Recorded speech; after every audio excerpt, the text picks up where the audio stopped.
Bismillahirrahmanirrahim. Assalamualaikum warahmatullahi wabarakatuh. Hai teman-teman semuanya, selamat datang kembali ya di channel Studio Horor. Bagi kalian yang baru saja bergabung atau mengunjungi channel ini, channel Studio Horor akan membahas berbagai cerita misteri, tentunya dalam bentuk kemasan podcast. Studio Horor kali ini akan menceritakan mengenai Sugeng Rawuh. Cerita misteri ini bersumber dari UKM Pengamatan. Dan sebelum kita membahas lebih lanjut, alangkah baiknya silahkan melakukan subscribe terlebih dahulu ya, agar bisa mengikuti video terbaru dari Studio Horor berikutnya. Sugeng Rawuh, itulah judul yang bisa disematkan dalam kisah ini. Sugeng Rawuh alias selamat datang merupakan suatu ungkapan yang sering kali diungkapkan oleh masyarakat suku Jawa atas rasa syukur akan suatu kehadiran. Begitulah yang dialami oleh sekelompok mahasiswa ketika mereka mencoba peruntungan di kota Jogja. Ini adalah sebuah cerita bagaimana para mahasiswa ini mengalami apa yang dinamakan Sugeng Rawuh dalam artian sebenarnya. Kisah kali ini dikatakan panjang karena banyak tokoh yang terlibat di dalamnya. Karena cerita ini berdasarkan beberapa sumber yang kita temui, kurang lebih ada 10 orang. Namun akan ada beberapa tokoh utama yang selalu terlibat dalam segala hal yang terjadi dalam cerita Sugeng Rawuh. Kembali ke tahun 2015. Tepatnya ketika seorang anak yang baru lulus SMA dan diterima di sebuah universitas negeri di Yogyakarta. Itulah aku. Perkenalkan, namaku Iwan, berasal dari Kabupaten Jawa Tengah yang hampir tidak semua orang tahu. Maklum, karena kabupaten penghubung. Jadi wajar apabila tidak semua orang tahu. Seperti mahasiswa baru pada umumnya, aku mencari tempat tinggal yang nyaman untuk bertahan hidup. Aku hanya bergantung kepada kakakku untuk mencari tempat tinggal kos. Karena kebetulan kakakku dulu berkuliah di Jogja dan kebetulan pula dengan kampus yang sama. Tak butuh waktu lama untuk mencari kos, yaitu bekas kos kakakku yang dulu ditinggalinya selama 2 tahun. Bentuk rumah kos ini bisa digambarkan seperti bangunan tua yang luas. Bangunan tua yang hanya terdapat 10 kamar, ditambah dengan kesingupan yang dirasakan ketika memasukinya. Ramai tapi sepi, luas tapi sempit, mendekap dan dingin. Namun keadaan kos seperti itu tidak membuat hatiku bergeming, karena jarak dan tempat yang kupikir mudah dijangkau menjadi nilai plus tersendiri. Akses dekat dengan kampus, berjalan kaki pun tidak perlu memakan banyak waktu menuju kampus. Banyak pilihan untuk makan dan dekat dengan tempat belanja untuk kebutuhan sehari-hari. Tanpa pikir panjang, aku memilih tempat itu untuk menjadi tempat tinggal di perantauan dan memulai kehidupan baru menjadi mahasiswa.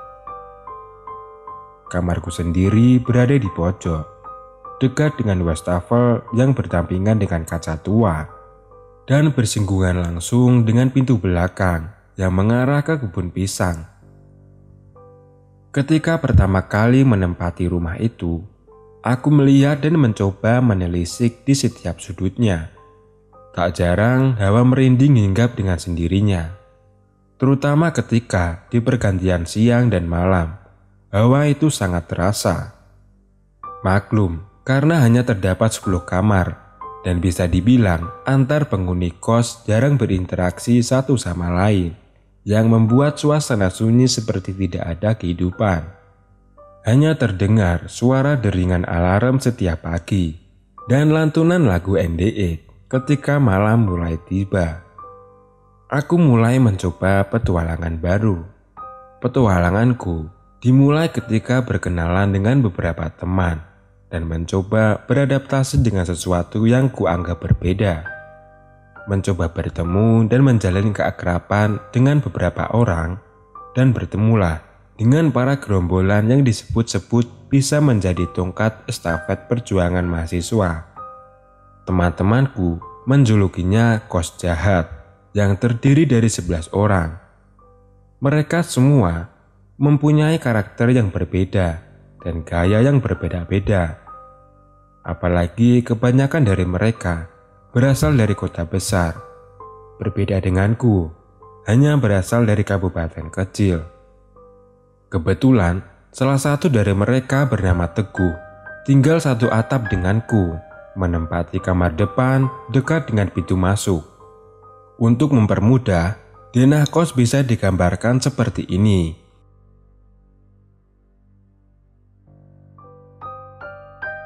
Seringnya interaksi, bertemu dan berkumpul, timbul keakraban yang mulai terjalin di antara kami. Mulailah membuat grup untuk para komplotan ini. Kami selalu bersama, dan anehnya selalu memilih kamarku menjadi tempat berteduh atau singgah. Tak jarang, obrolan malam kami ditemani dengan sebotol orang tua untuk menambah kehangatan dan keakraban di antara kami. Bisa dibilang, kamarku tidak hentinya terdapat aktivitas manusia lalu lalang selama 24 jam.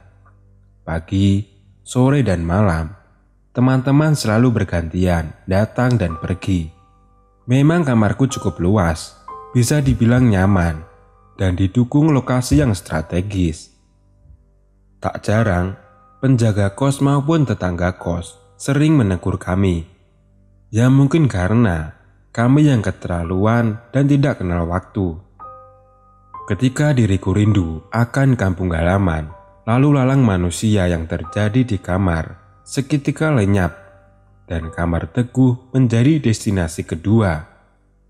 Tetapi, Teguh adalah orang yang cukup tertutup pada waktu itu.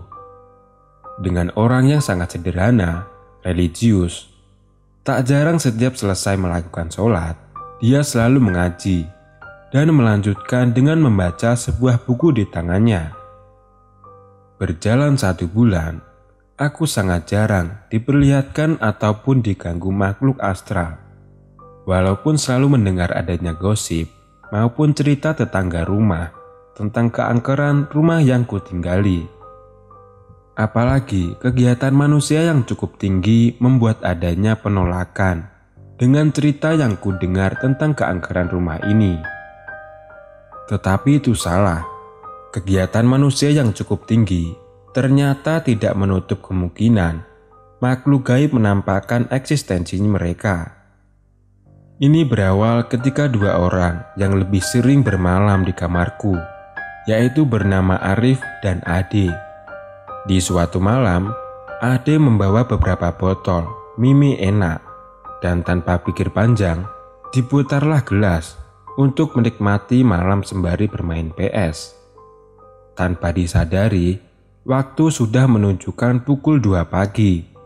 Dengan kondisi setengah tiang, Arif memutuskan untuk tidur bersamaan dengan aku dan Ade yang masih melanjutkan dengan obrolan ringan pagi itu. Saat sedang asik-asiknya, tiba-tiba Arif mengerang dengan ekspresi marah. Aku dan Ade lantas melihat Arif yang masih dalam keadaan tidur. Suasana seketika berubah mencekam, seperti ada angin yang datang dari luar, masuk dari arah pintu. Tengkuk panas dan hati mulai bergetar. Aku dan Ade bingung dengan suara yang dibuat Arif. Tak lama, Arif tiba-tiba berbicara dengan bahasa Sunda, dan yang bisa kami tangkap hanyalah, anak ini jangan diajak nakal dan harus berperilaku baik. Begitulah perkataan yang keluar dari mulutnya. Sosok yang ada di tubuh Arif berbicara panjang lebar, padahal aku dan Ade sebenarnya tidak mengerti apa yang dikatakan oleh sosok itu. Arif mulai bergerak seperti penari dan mengerang semakin keras. Karena panik, Ade langsung mengeluarkan sebuah Al-Quran dan membacakan surat apapun, dengan tujuan agar sosok itu segera keluar dari dalam tubuh Arif. Ade tidak menghiraukan dengan apa yang dilakukan sebelumnya.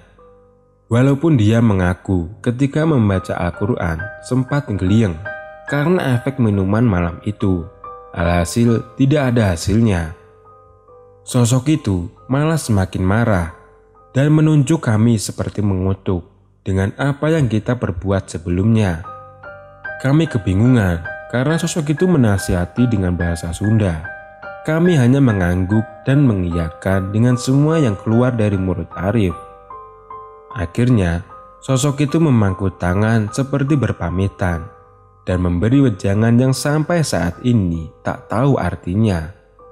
Dengan gerakan seperti orang kesurupan pada umumnya, gerakan seperti menarik sesuatu dari dalam tubuhnya, dan tak lama berselang, Arif tersadar dengan keadaan lemas dan bertanya, "Kok aku pusing ya?" tanya Arif sedikit kebingungan. "Matamu wi, kowe bar kesurupan," jawabku lantang. Beberapa menit kemudian, Arif bergegas ke kamar mandi untuk wudhu dan sholat. Aku dan Ade yang masih kebingungan dengan apa yang sebenarnya terjadi. Selesai sholat, Arif bertanya apa yang terjadi pada dirinya. Akhirnya kami menjelaskan secara runtut kejadian sebelumnya. Bukannya menemui titik terang, Arif juga kebingungan sosok apa yang merasuki dan berkata seperti itu. Walaupun dia punya firasat yang merasuki adalah leluhurnya, karena dia pernah diceritakan oleh orang tuanya bahwa dia punya leluhur dari bangsawan Sunda.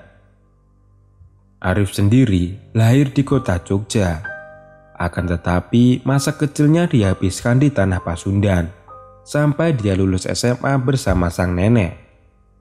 Untuk menetralisir hal yang tidak diinginkan, dengan sesegera mungkin aku dan Ade membereskan kamar dan mencoba mengalihkan perhatian Arif yang masih kebingungan. "Sudah, ayo tidur. Daripada aku nanti yang kesurupan. Aku biasanya minta mie ayam. Susah kalau cari mie ayam jam 4 pagi. Ucap Ade dengan senyuman khasnya untuk mencairkan suasana. Pagi harinya, berita Arif kesurupan tersebar di grup. Dari beberapa orang pun sempat tidak percaya dengan apa yang terjadi dengan Arif. Dan timbul pertanyaan, apakah Arif cuma mencari perhatian untuk mencari sensasi belaka? Akan tetapi, didukung dengan kepolosan Arif, rasa percaya itu seperti muncul dengan sendirinya. Inilah gesekan gaib yang terjadi pertama kali dan momen terbukanya gangguan yang datang berikutnya. Seperti ucapan Sugeng Rawuh untukku dan teman-teman.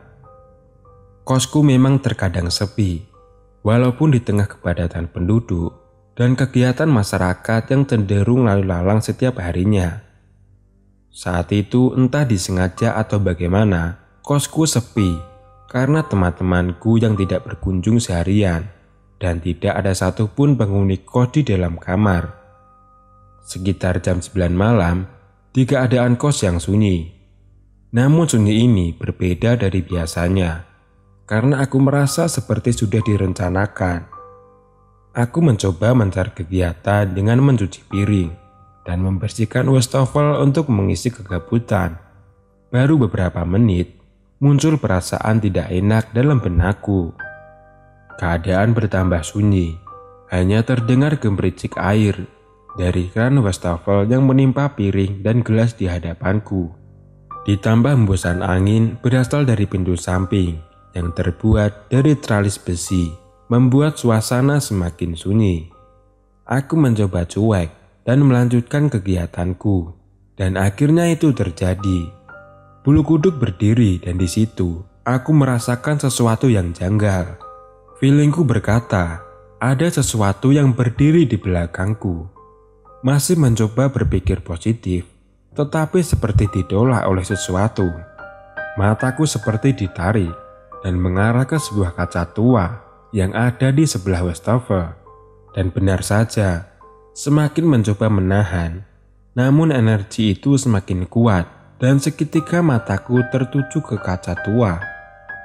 Dari pantulan kaca, sangat jelas terlihat sesosok wanita bergaun putih dengan rambut panjang yang hampir setengah badan dan muka yang tertutup poni panjangnya. Sosok itu berdiri tepat di belakangku, seperti ingin menemani di keadaan yang sunyi. Suasana semakin memburuk. Badanku terasa dingin dan mulai merasakan mual. Suasana semakin memburuk. Badanku terasa dingin dan mulai merasakan mual. Ingin beranjak, namun muncul perasaan takut ketika berpaling akan langsung berhadapan dengan sang wanita. Terus mencoba melawan, namun apa dikata, sosok wanita tidak segera hilang dari pantulan cermin. Rasa mual semakin bertambah dan mulai merasakan lemas seperti ada energi yang diserap. Aku terus memberanikan diri, mengucap kalimat Allah dan membaca surat sekuat-kuatnya. Rasa mual semakin hilang dan badanku semakin lama semakin bisa digerakkan. Mencoba memalingkan badan ke kiri dan perlahan menjauh dari wastafel dengan langkah yang agak cepat. Seketika aku langsung berlari menuju kamar untuk mengunci pintu dan menutup gorden kamarku. Langsung ku ambil sebuah Al-Quran dan membaca setiap ayat yang ku bisa. Hingga lama-kelamaan aku merasakan gangguan itu semakin hilang, beriringan dengan rasa lemas yang mulai pulih dengan sendirinya. Setelah kejadian itu, aku tidak pernah lagi untuk mencuci piring pada saat malam hari, apalagi di saat keadaan kos yang bisa dibilang sunyi. Anehnya, beberapa hari setelahnya, pengakuan beberapa teman yang menginap di kos sering bermimpi bertemu dengan sosok wanita yang sama persis dengan apa yang kulihat malam itu. Ketika aku bercerita kepada kakakku tentang kejadian ini, ternyata dahulu sosok wanita ini pernah mengganggu penghuni kos dengan cara membunyikan keran air dan kadang membunyikan lonceng yang ada di dekat pintu samping rumah. Pagi berganti pagi, malam berganti malam. Selain kejadian itu, temanku bernama Hendra dengan perawakan yang besar, hitam, dan mirip dengan genderuwo, ternyata pernah mengalami kejadian janggal di rumah itu. Ketika kami mengobrol berdua di kamar, Hendra bercerita dengan apa yang pernah ia rasakan ketika berada di kosku. Hendra bercerita pernah melihat sosok anak kecil, tepatnya di dekat pintu masuk. Dia merasakan sosok anak kecil itu menabrak dirinya ketika berjalan melewati lorong menuju kamarku. Kami sempat berdebat itu manusia atau makhluk gaib. Namun dalam benakku terbesit pertanyaan, itu anak siapa? Secara logika, tidak ada yang mempunyai anak kos di waktu itu, karena memang penghuni lain masih berstatus mahasiswa. Hendra juga menambahkan, pernah mendengar suara tertawa wanita, tepat di pagar dekat dengan pintu masuk. Bahkan dia samar-samar melihat sesosok wanita bergaun dengan wajah yang penuh kebencian, duduk di sebuah kursi di sebuah kos wanita yang tepat berseberangan dengan kosku. Kejadian anak kecil yang dialami Hendra masih menjadi pertanyaan di benakku, karena aku sendiri belum pernah diperlihatkan sosok anak kecil yang diceritakannya. Seketika semua itu terjawab dengan cerita Ade. Ia juga melihat sesosok anak kecil. Bedanya, Ade melihat sosok itu dengan jelas seperti manusia biasa. Ade bercerita ketika dia tidur di kamar dan tepat di jendela kamar, Ade melihat sesosok anak kecil. Rambutnya pendek dengan muka tersenyum seperti ingin berkenalan. Karena Ade adalah orang yang cukup pemberani, dia mencoba menatap sosok itu dan memastikan siapa anak kecil itu. Lama-kelamaan, anak kecil itu menggelengkan kepala dan memancarkan senyuman. Ade lemas dan gemetar melihat sosok itu, memperhatikan gigi dan mata yang memerah. Ade segera menutup gorden kamar, bertujuan untuk menghilangkan gangguan. Ade sebenarnya ingin membangunkan anak-anak yang sedang tertidur karena takut mengganggu dengan apa yang dia lihat. Dia lalu mengurungkan niat dan lebih memilih untuk pulang tanpa membereskan dan mematikan PC yang dipakainya malam itu. Kejadian yang dialami Wahyu dan Ade menambah list sosok gaib yang ada di kosku waktu itu. Karena awalnya hanya ada satu sosok wanita yang kulihat dengan jelas saat mencuci piring. Bertambah dengan sosok anak kecil yang dialami teman-teman.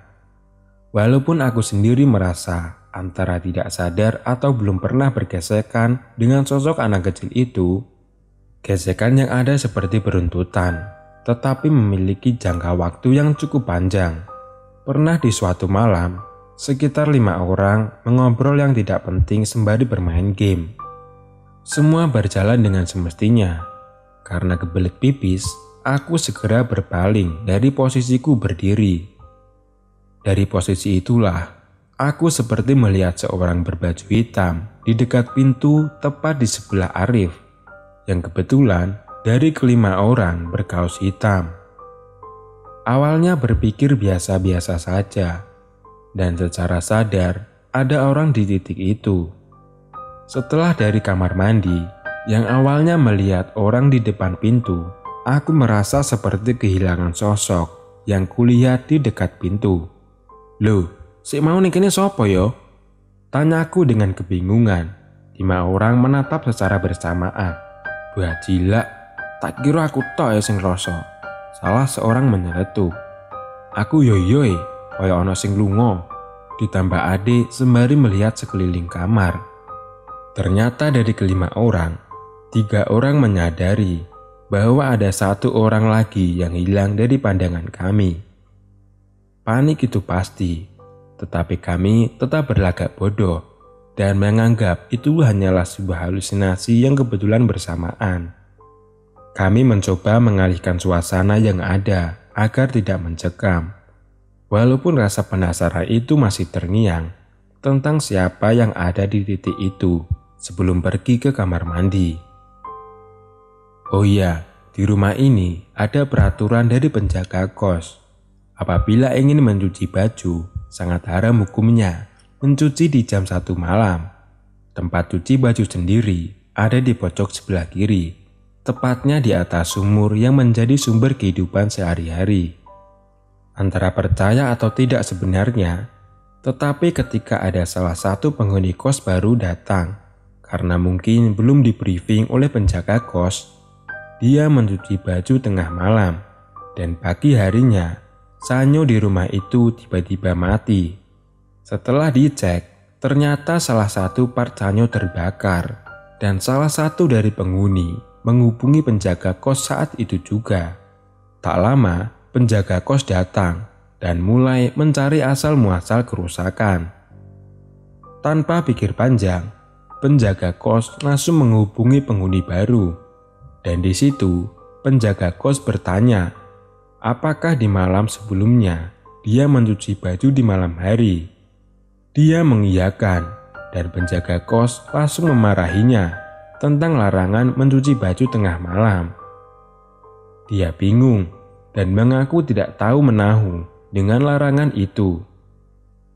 Penjaga kos akhirnya luluh dan mengerti kesalahannya dengan tidak memberitahu tentang larangan itu. Aku sendiri masih penasaran kenapa ada larangan seperti itu, dan dalam benakku ingin membuktikan apakah itu benar-benar terjadi. Suatu malam, aku sengaja mencuci baju lewat tengah malam. Memang tidak ada sesuatu yang janggal, dan tidak ada sesuatu seperti kejadian wanita saat mencuci piring. Selesai mencuci baju, aku segera menjemur baju tepat di lantai atas, yang posisi tangga tepat di depan sumur. Ternyata gangguan malah kurasakan ketika menjemur pakaian di lantai atas. Ketika satu persatu baju kuletakkan, dari ekor mataku terlihat sosok putih yang berjejer dengan pohon pisang yang ada di bawah. Aku tak peduli dan menghiraukan itu. Namun lama-kelamaan, sosok putih itu makin besar dan seperti bergerak dari depan ke belakang. Mungkin karena mataku yang penasaran dengan apakah sosok putih itu, Tak lama, badanku segera berpaling dan fokus melihat secara seksama kebun pisang yang ada di bawah. Beberapa menit kemudian, terlihat dengan jelas sesosok pocong dengan beberapa bercak darah tepat di sekitar muka. Pocong itu terus bergoyang dan seketika hilang dari pandanganku. Aku yang pemberani ini secara otomatis berlari meninggalkan ember yang masih ada baju basah di dalamnya, turun dengan keadaan ngos-ngosan, bahkan tak terasa di bagian kaki terkena sayatan karena tergores sesuatu. Aku pun mengunci pintu rapat-rapat. TV aku hidupkan dengan volume agak keras, mencoba mengalihkan perhatian dari sosok yang kulihat di kebun pisang. Bahkan sebuah bantal aku jadikan penutup mata karena takut tiba-tiba sosok pocong itu muncul di sela-sela ventilasi kamar. Entah mengapa, pada saat itu aku merasakan energi yang berbeda. Energi pocong ini lebih menguras tenaga daripada sosok wanita di wastafel. Ketakutan itu hinggap di pikiranku malam itu. Tak tahu kenapa, selalu terbayang sosok pocong dengan mukanya yang berdarah-darah. Hingga pagi tiba, aku masih terbayang-bayang dengan sosok itu. Bahkan, aku tidak menyempatkan untuk tidur.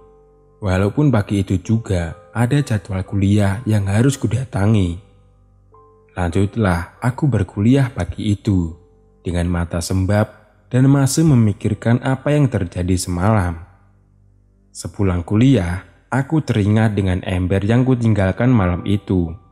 Sepulang kuliah, aku segera menuju lantai atas dan betapa kagetnya melihat ada 2 orang bapak-bapak sedang memperbaiki sesuatu di tempat cuci baju. "Ada apa, Pak?" tanyaku. "Ini Mas, sanyunya mati lagi, padahal kemarin habis diganti baru," jawab salah satu seorang dari bapak itu. Aku sempat terdiam dan berpikir, ternyata apa yang dibilang bapak kos benar-benar terjadi. Mungkin tujuan dia melarang mencuci baju karena ini. Aku mulai percaya, karena dengan pembuktian yang terbukti dan kulihat dengan mata kepalaku sendiri. Tak berselang lama, kejadian sanyo mati kembali terjadi. Mungkin karena kepepet harus mencuci. Tetangga kos yang berdampingan dengan kamarku mencuci baju di jam terlarang. Dan pagi harinya, tukang sanyo datang lagi dengan raut wajah mereka yang agak kebingungan. Sebenarnya, rasa penasaran sangatlah besar. Dan yang menjadi pertanyaan adalah, apa sebabnya penyebab adanya larangan seperti itu? Sempat ingin bertanya, namun seperti ada yang mengganjal dan ada rasa tidak enak karena takut penjaga kos akan tersinggung membahas tentang larangan itu. Namun ada suatu momen di mana aku dan penjaga kos duduk berdua di teras rumah. Dan aku pun tidak menyanyiakan momen itu. Di tengah obrolan, aku bertanya, "B, kok ora oleh nyuci jam 1 ki ngopo yo?" Tanyaku sembari menikmati segelas kopi. Di situ penjaga kos menjelaskan bahwa di zaman kakakku dulu, sanyo yang ada di dalam sumur sering hidup sendiri, padahal sudah dimatikan, dan tandon penampung air sudah dalam keadaan penuh. Anehnya, suara itu tidak panjang, namun patah-patah, seperti menyampaikan sebuah kode. Bahkan penjaga kos pernah mendengar suara ketukan dari dalam sumur. Karena penasaran, dia membuka penutup sumur, dan ternyata tidak ada sumber suara yang menyebabkan suara itu terjadi. Karena sanyo dianggap rusak, akhirnya diganti baru, namun masih saja berbunyi. Selalu seperti itu, hingga suatu hari ada kejadian memakan korban yang disebabkan adanya suara dari sanyo itu. Dan setelah kejadian itu, tidak pernah ada lagi suara-suara dari dalam sumur tersebut. Larangan yang dibuat sebenarnya untuk mengantisipasi hal-hal di luar teknis yang terjadi di masa lampau. Ketika aku bertanya apa sebenarnya kejadian itu, dia tidak pernah menjawab sampai saat ini. Di situ dia hanya menjelaskan, pernah ada kejadian besar yang sampai saat ini belum pernah diceritakan ke anak-anak kos yang baru. Dia hanya bercerita tentang sosok simbah-simbah bertongkat yang menjadi penjaga sumur tersebut. Aku pun sempat bertanya dengan kakakku tentang kejadian yang dimaksudkan. Tetap saja, kakakku tidak pernah mau bercerita kejadian itu. Kakakku hanya menceritakan sosok wanita yang kuceritakan waktu mencuci piring. Dahulu sering menampakkan dirinya di tempat yang sama. Dan kakakku juga membenarkan adanya sosok simbah bertongkat yang menjadi penjaga sumur dan menambahkan bahwa sosok simbah itu sangat sensitif ketika ada sesuatu yang mengganggu dirinya. Dari sinilah aku berpikir, apakah kejadian Arif kesurupan? Apakah ada hubungannya dengan sosok simbah yang ada di sumur? Masih menjadi tanda tanya besar di dalam benakku. Karena pada waktu Arif kesurupan menggunakan bahasa Sunda dan pengakuannya adalah leluhur dari Pasundan. Lama-kelamaan, gangguan yang ada di rumah itu semakin menurun setiap harinya. Hanya di waktu-waktu tertentu saja, sosok wanita menampakkan dirinya, terutama ketika ada orang baru dari gerombolanku maupun teman-teman dari penghuni kos yang lain. Dan sosok anak kecil itu tidak pernah lagi memunculkan dirinya semenjak Ade dan Hendra bercerita tentang mereka yang bergesekan dengan sosok anak kecil itu. Bentuk gangguan yang masih nyata hanyalah berupa suara wanita tertawa dan suara air kran yang tiba-tiba hidup, itu pun bisa dihitung jari. Tak jarang, mereka memainkan lampu rumah dan sering menjahili dengan mematikan saklar listrik. Tidak tahu kenapa, gangguan itu lama-kelamaan tidak membuatku takut. Bahkan aku dan gerombolanku sering membuatnya menjadi bahan bercandaan. Dan tak jarang menantang ketika mereka mulai memunculkan kehadirannya. Gangguan yang paling ekstrim hanya di saat awal menempati kos, ibarat sedang beradaptasi dan mendapat sambutan dari para makhluk yang ada di sana. Mungkin itulah yang dinamakan ucapan selamat datang, sugeng rawuh, kepada penghuni baru agar selalu menjaga tata krama. Singkat cerita, berjalanlah sekitar 6 bulan.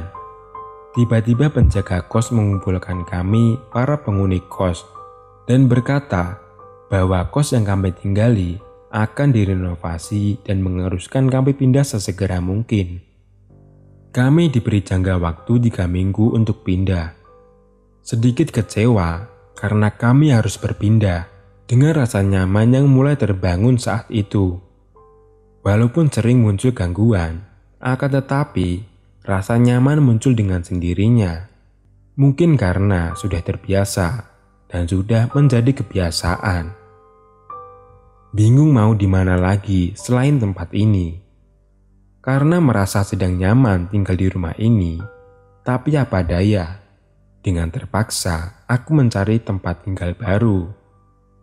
Berkeliling ke sana kemari, namun jarang ada yang cocok. Karena barang-barangku yang cukup banyak dan memakan tempat. Apalagi mencari di awal tahun agak susah. Teman kampus yang mendengar aku harus pindah, ternyata membuat beberapa dari mereka tertarik untuk mengajakku mengontrak rumah. Beberapa dari mereka mengajakku karena ada yang tidak nyaman dengan kosnya sekarang. Sempat ingin mengajak Teguh, namun dia sudah mendapati kos baru yang hanya berjarak 800 meter dari rumah itu. Muncullah Gembot dan Bejo. Mereka adalah orang pertama yang mengajakku mengontrak rumah. Setujulah, dan kita berencana mencari rumah dengan 3 kamar dengan harga yang cukup miring. Sudah bisa ditebak, susah sekali mencari kontrakan dekat kampus. Akses mudah, dan harga yang terjangkau. Apalagi mencari rumah dengan kamar yang berjumlah 3, tidaklah mudah pada waktu itu. Akhirnya, kami berinisiatif mencari orang lagi agar mudah mencari. Karena kebanyakan rumah yang kami datangi berjumlah 4 kamar. Namanya rezeki, tiba-tiba Hendra menelponku dan menawarkan diri untuk ikut kami bertiga mengontrak rumah. Hendra berani mengorbankan uang kos yang masih tersisa 6 bulan dengan alasan agar dia bisa bangun pagi dan berkuliah seperti mahasiswa pada umumnya. Tapi memang waktu itu kuliah Hendra semester 1 hancur lebur. Faktor malas dan sering bergadang membuatnya melewatkan beberapa mata kuliah. Apalagi posisi kamar kos yang berada di ujung membuat teman-teman lain jarang masuk. Apalagi hanya untuk sekedar membangunkan Hendra. Cukup senang dan lega mendengar Hendra bergabung. Mulailah perjalanan baru dan kehidupan baru bersama Gembot, Bejo, dan Hendra. Kami berempat mulai mencari kontrakan, berkeliling Jogja dan mencari tempat yang kami pikir strategis. Cerita pun selesai. Terima kasih teman-teman karena sudah mau menonton video terbaru dari Studi Horor. Wassalamualaikum warahmatullahi wabarakatuh.